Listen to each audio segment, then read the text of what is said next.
Adaku sat on her bed, sad, as tears poured down her eyes. Her husband dropped some pills in her hand, yelling at her angrily to swallow it. Swallow it quickly before an ugly baby starts forming inside of you, he said to his wife Adaku, who gulped down the medications painfully, knowing fully well that her husband would never allow her to have children of her own. Unuka, without mincing any words, warned Adaku to make sure that she always took her pills, because if she failed to do so and mistakenly got pregnant, he would not hesitate to ensure that she terminates the pregnancy. I can't be seen having ugly babies like you, Unuka said to his wife Adaku, who stood and watched him insult and belittle her. For 5 years, Adaku was married without a child, not because of her inability to conceive, but because her husband had refused her from falling pregnant because he believed she was too ugly to birth a beautiful baby. For all these years, Adaku had suffered in the hands of her husband, who never stopped telling her how ugly she looked. Her eyes, nose, and even her melanin skin looked too ugly in his eyes, and he never hesitated to voice out his hatred for her looks. Adaku lived a life of misery in her own home, unsure of why her husband Unuka decided to marry her in the first place, even when he knew that he was never in love with her. All he said to her was that no one would have married you if he didn't do so, and that Adaku was only a charity case to him. Unuka, despite being married, moved around with more beautiful women, who he flaunted around his friends, whilst hiding his own wife from them. On several occasions, his friends suggested that they come visit his home to see his wife, but Unuka blatantly refused, giving one excuse or the other to ensure that they never visited his home. Only a few of his friends knew his wife Adaku, who never left their home, because Unuka ensured to provide everything she needed at home, prohibiting her from ever leaving his house, and Adaku lived in her home month after month with no reason to leave. She had no family or friends, as her parents died a long time ago, leaving her alone in the world. One day, Adaku summoned the courage to talk to her husband about having children. She could no longer stand the loneliness that had now become her life, and pleaded with her husband Unuka to allow her have a child of her own who would keep her busy in their lonely home. Unuka, without mincing any word, told Adaku to look herself in the mirror to see how ugly and unworthy she was of him. I am too handsome to be married to you, to be seen around you, and to have a child with you, he said as he walked out on her, not caring how broken she was by his words. Adaku stood there, frozen, as she continued to stare at herself in the mirror, her heart shattering into a million pieces. She barely recognized the woman staring back at her. Her reflection showed a woman whose spirit had been crushed, whose self-worth had been eroded by years of cruel words and harsh treatment. Just as she stood there broken and in tears, her husband was in the home of his side chick, who he begged to have a child for him. Her name was Obi, and Unuka found her charming and irresistible. I will have a child for you on the condition that once the child is born, she would live in your home. Unuka smiled as he concurred to her terms, promising to also pay her millions of naira for agreeing to have a child for him. Unuka had never been this excited in his entire life, and not long afterwards, Obi fell pregnant with child. Unuka provided all that she ever needed to ensure that she lacked nothing during her pregnancy journey, and after 9 months, Obi gave birth to a beautiful baby girl who he took home and thrusted into the arms of his wife Adaku. Adaku stood there confused as she wondered whose baby it was. Who has the baby? Adaku asked her husband, who fumed in anger. She is mine, or are you too blind to spot the resemblance? Adaku's hands shook in shock as she looked down at the beautiful baby that was wrapped in her arms. She realized in that moment that her husband got another woman pregnant to have his child, whilst ridding her of the opportunity to birth her own child for over 5 years. Her in-laws and everyone around believed that she was barren and unable to have children, not knowing that Unuka was the one who never wanted to have children with her.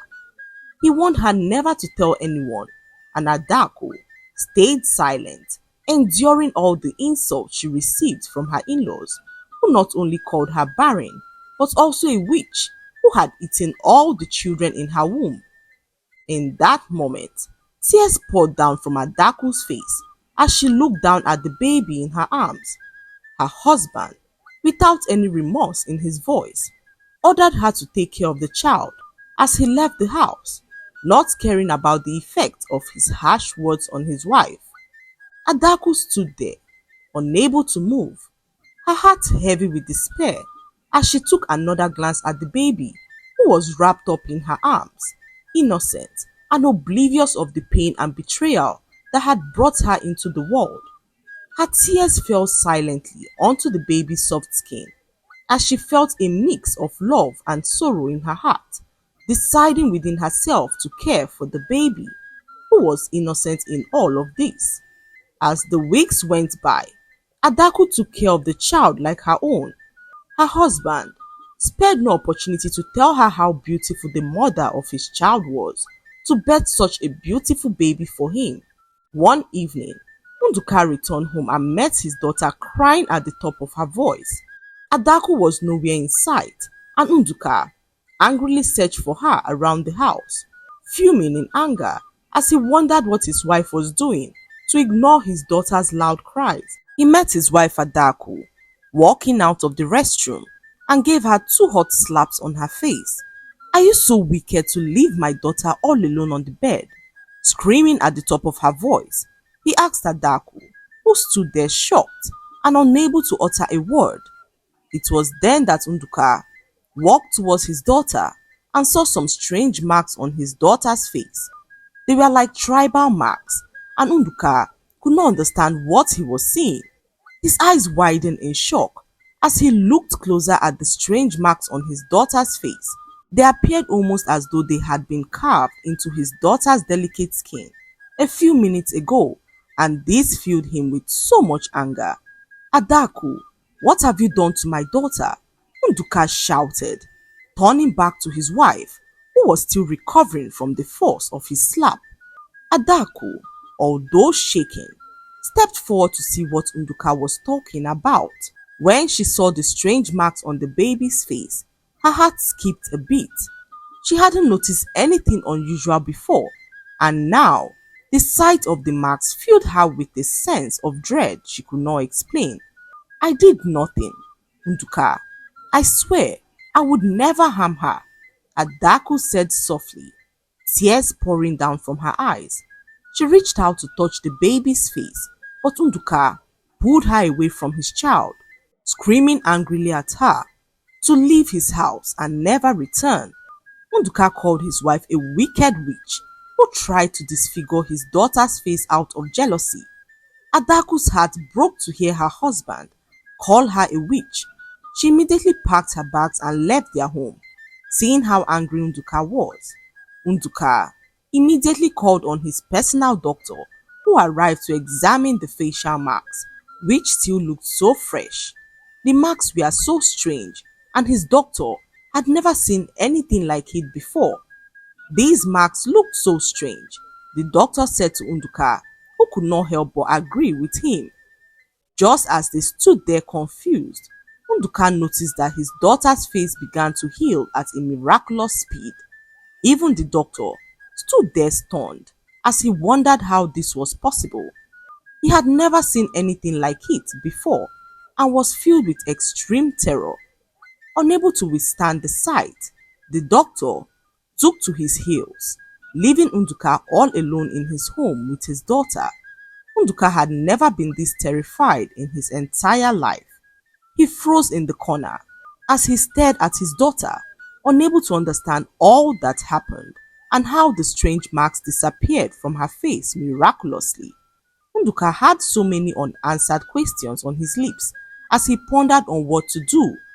Night came, and Unuka could barely sleep, remembering all that happened earlier.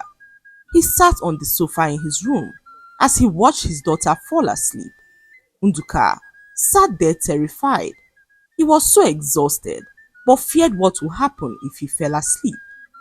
After a few hours, Unuka drifted into a very deep sleep and found himself sitting in a strange room with his side chick Obi and several other beautiful women. As Unuka sat in the strange room, the atmosphere felt so unsettling. The women around him were all stunning, their beauty mesmerizing, but there was something off about the entire setting. The walls were lined with mirrors that reflected the room's occupants, but instead of normal reflections, the mirrors showed twisted, distorted versions of the women, some with elongated limbs, others with hollow eyes, their faces looking so ugly and terrifying. Unduka's heart raced as Obi stood and talked to him. Her eyes locked onto his. Her beauty was even more captivating than he remembered, but there was an unnatural glow to her skin, and her smile, though captivating, sent chills down his spine. Obi, Unduka began, trying to remain calm as he spoke. "What is this place? Why are we here?" Unduka asked, looking so terrified as he looked around. Obi's smile widened as she tilted her head slightly, her eyes glinting with a cold, predatory look. "Unduka, my dear, you still don't understand, do you?" The other women around began to laugh softly, their voices echoing as they laughed in one voice.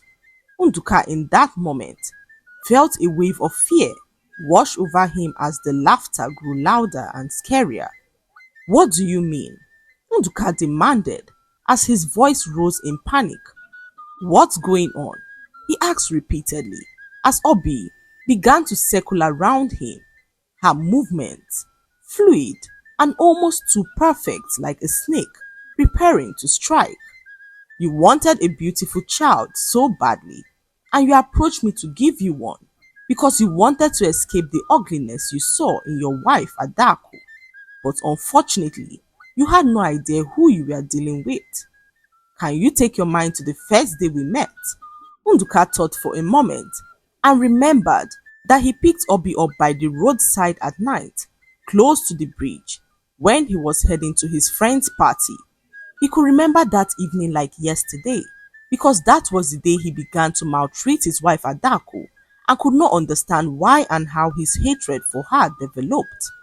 Little did he know that Obi was the one behind all the hatred he felt towards his wife. She was a wicked spirit, an evil being that thrived on the misery and destruction of others. She was a Mami Water, one of the ancient water spirits, known for their beauty and power to enslave souls of men. Obi had chosen Unduka as her prey the moment he picked her up that night by the roadside. She sensed his vanity, his pride, and his desire for outward beauty, and she knew that manipulating him would be so easy. Unduka's throat tightened as he tried to comprehend her words. "What are you saying?" Obi stopped in front of him, looking him directly in his eyes, her gaze so fierce and terrifying as she spoke. "I am not human, Unuka. I never was. I am a spirit who was drawn to your vanity, your greed, and your cruelty." Unuka's eyes widened in horror as the realization hit him like a lightning bolt. He tried to stand up, but his legs felt too heavy, keeping him trapped to the floor. "No, this can't be," he said as he shook in terror. Obi in that moment began to transform before his eyes. Her beautiful features changed into something terrifying and grotesque. Her skin darkened, her eyes became black voids, and her once beautiful face twisted into a monstrous one. Her artificial covering gave way to her real look as Unduka screamed out in disbelief at the true nature of the woman who he spent most of his time with, neglecting his wife Adaku, who was by far more beautiful than the being that stole his heart and attention. In that moment, Unduka's mind was taken aback to the first time he met his wife and fell deeply in love with her and decided to marry her. It all happened so many years ago. Unduka was on his way to his friend's traditional wedding when some armed men robbed him and took all that he had, including his car. They beat him up so badly and dumped him in the bush to die. Some villagers saw him lying in the bush and ignored him, fearing that he was dead. Unuka was too weak to move. He overheard all their whisperings and wished that someone would be courageous enough to check if truly he was dead as they assumed. Unuka could feel his life draining out from his body when suddenly a poor orphan girl rushed to his side and realized that he was still alive. She rushed him to the village healer and stayed by his side, providing his every need till he finally regained consciousness. The poor orphan spent all she had, ensuring that he did not die. After a few days, Unuka was strong enough to return back to the city. However, he had no money left as the armed men took all that he had, leaving him with nothing. The poor orphan girl sold some of her late mother's pots to enable her raise some money to give to Unuka to find his way back to the city. People called her ugly, but yet her heart was so beautiful and even richer than that of a queen with all her wealth and power. In that moment, Unuka fell deeply in love with her and decided to marry her. He dwelled not on her physical appearance, but in the richness of her heart. Unuka promised to love her till the end of time and to never forget her sacrifice for him that afforded him another chance to live. Unuka knew deep within his soul that if Adaku did not step in that moment, he would have died alone in the strange land with no one to alert his family of his whereabouts. Unuka sat there, confronted by his sidechick, who turned out to be a dreadful marine spirit. He began to regret all he did, knowing fully well that he brought everything upon himself by being unfaithful to his wife. He sat there, petrified, unsure of his fate, when his sidechick Obi looked him in the eyes and asked him to open his mouth. Unuka hesitated for a moment, but found his mouth opening all by itself. His mouth was now wide open, and Unuka felt something crawl into his mouth. He didn't see what it was, but felt the weird sensation as he woke up to find himself back in his home. This time, he had no memory of all that had happened to him, not even a single memory of his wife and his daughter, who had returned back to the marine kingdom to be with her mother. Unuka was like a slate that had been wiped clean, leaving no trace of the life that he once knew. He wandered around his house, disoriented and confused, unable to understand why everything felt so empty. The walls that once held memories of love and pain were now just structures, devoid of meaning. Days turned into weeks, and Unuka began to live his life, not knowing the forces that were at play.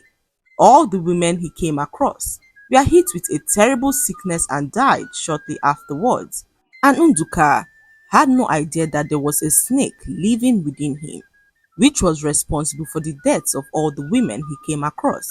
His mistress Obi used him to sacrifice women to her kingdom, and for months, Unuka innocently sent the souls of women to the marine kingdom.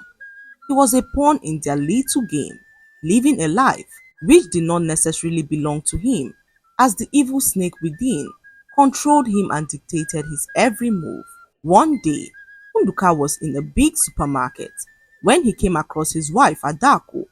He stared blankly at her, not knowing who she was, and Adaku called out his name, but Unuka looked at her confused, wondering who she was and how she got to know his name.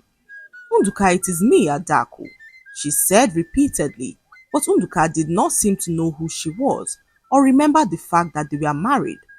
Adaku could sense something off in her spirit.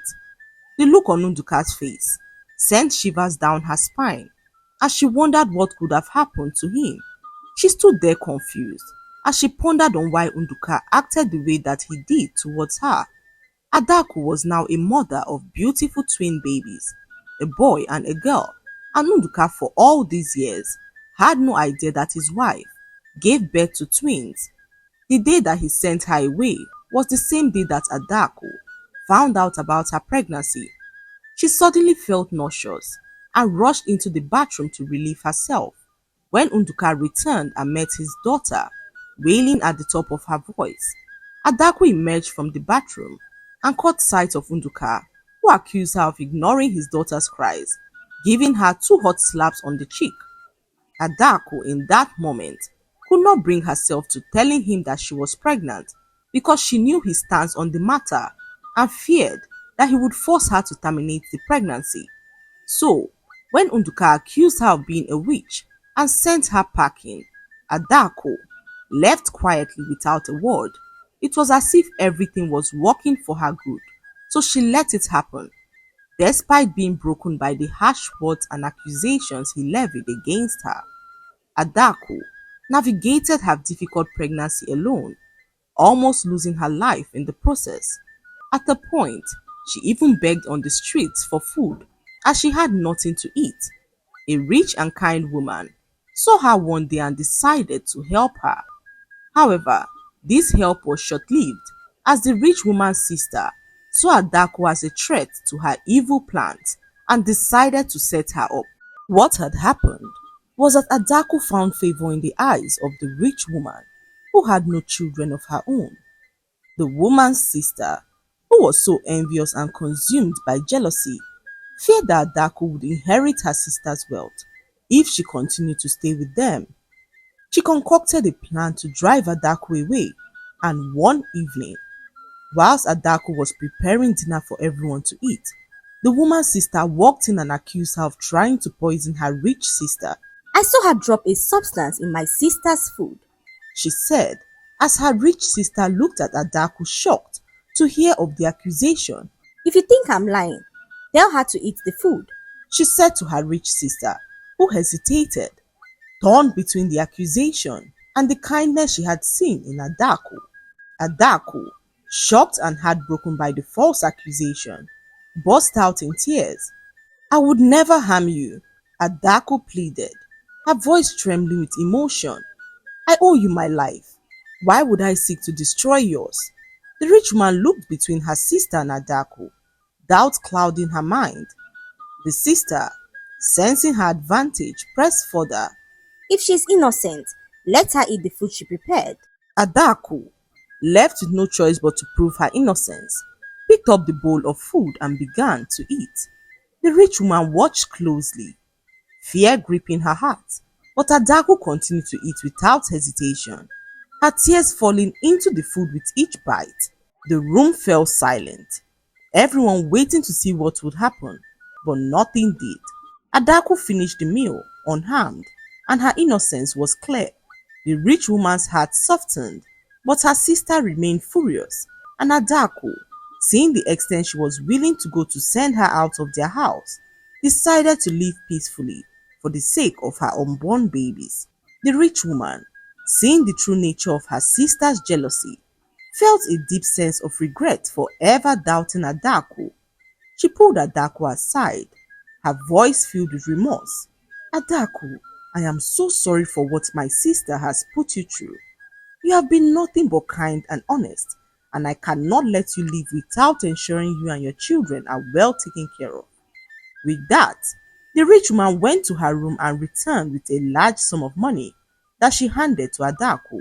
She also gave Adaku a key and an address written on a piece of paper saying that Adaku should head to the said address and meet the man who lived there. She told Adaku that once she arrives at the house, she should hand the key over to the man, and the man would know what to do. Adaku thanked the rich woman for her kindness and went on her way. What Adaku did not know was that the rich woman had a few months left to live and was looking for someone to bequeath all of her wealth. All the while, she decided to leave her wealth with her sister, but seeing how evil her sister's heart was towards Adaku, she changed her mind and decided to entrust her wealth to Adaku. whose kindness and honesty had touched her deeply. The rich woman, knowing her time was short, wanted to ensure that her legacy would be in good hands. Adaku, with a heart full of gratitude, embarked on her journey to the address given to her. The journey was long and tiring, but she was determined to follow the rich woman's instructions. When she finally arrived at the house, she was surprised to see that it was a mansion, far bigger than anything she had ever seen. A kind looking old man opened the door and Adaku handed him the key and the note, explaining who had sent her. He immediately welcomed her inside and asked her to sit down while he made a call. After a short while, the man returned with a warm smile on his face. The lady who sent you here is a dear friend of mine. She has made arrangements for you to live here in this house with your children. Adaku could not believe her ears. The grand mansion she stood in now belonged to her, and Adaku could not understand how a plan meant for evil ended up being her stepping stone to greatness. Adaku stood there in her mansion unsettled as she wondered what had become of her husband Unuka. The look in his eyes at the supermarket left her worried as she decided to get to the root of the matter. She paid a visit to his home, hoping to have a word with Unuka. When she caught sight of him in a trance-like state, she called out his name repeatedly, but Unuka did not respond to any of her calls. Terrified at what she was seeing, Adaku rushed him to her church to meet her pastor, who began prayers for him. Whilst they were praying, Unuka vomited a snake from his mouth, and in that moment, he regained himself, remembering all that had happened to him. The pastor then revealed to Adaku that Unuka was about being sacrificed by some evil marine spirit when she brought him in to the church for deliverance. He said that if Unuka was not brought in the time that he did, he would have died, and Adaku opened her mouth in shock, happy to have intervened the time that she did. Unuka was, however, on the ground, weak and disoriented, as the memories of the past years came flooding back to him. He remembered everything: the cruelty he had shown to Adaku, the betrayal, the manipulation by Obi, his sidechick, and the lives lost due to his actions while under the evil spell. The weight of his sins pressed down on him, and he began to weep bitterly. Adaku watched him, her heart torn between pity and anger. She had suffered so much because of this man, yet here he was, broken and remorseful, finally free from the dark forces that had controlled him. The pastor, seeing the torment in Unuka's soul, placed a comforting hand on his shoulder. Unuka, the Lord has shown you mercy today by delivering you from the grip of the enemy. You have been given a second chance at life. What you do with it is up to you. Unuka looked up at the pastor, his eyes filled with gratitude and guilt. I don't deserve this second chance, he whispered. I've caused so much pain, especially to Adaku. How can I ever make things right? Adaku, standing nearby, felt her heart soften at Unuka's words. Despite all he had done, she could see the sincerity in his regret. She stepped forward, her voice gentle but firm. Unuka, you hurt me deeply, and it will take time for those wounds to heal. But I believe that everyone deserves a second chance. If you truly want to make amends, you must start by making peace with yourself and with God. Unuka nodded, tears streaming down his face. I will, Adaku. I will spend the rest of my life trying to make up for the pain I've caused you and others. Adaku, in that moment, forgave Unuka and took him to her mansion to meet their twins. Unuka was so shocked to see her beautiful home, as well as their twin babies, who he never knew existed till that day. They were the most beautiful babies he had ever seen, and Unuka's heart was so full of joy.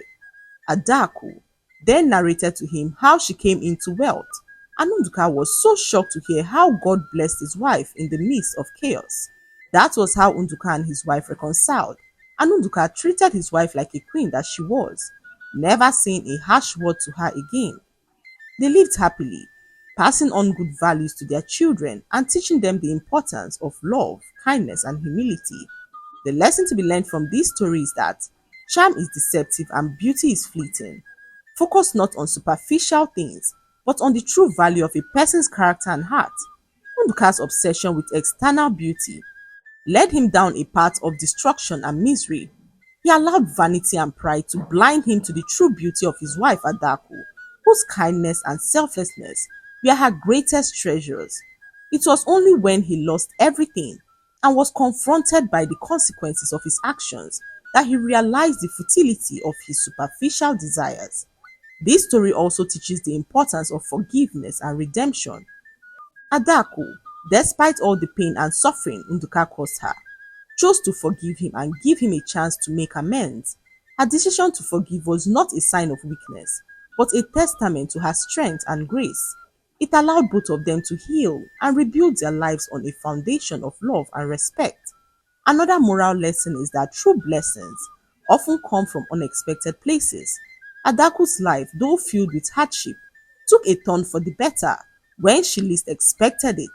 Her trials were stepping stones that led her to a life of abundance and joy, showing that sometimes the most difficult journeys lead to the most beautiful destinations. I hope you enjoyed the story.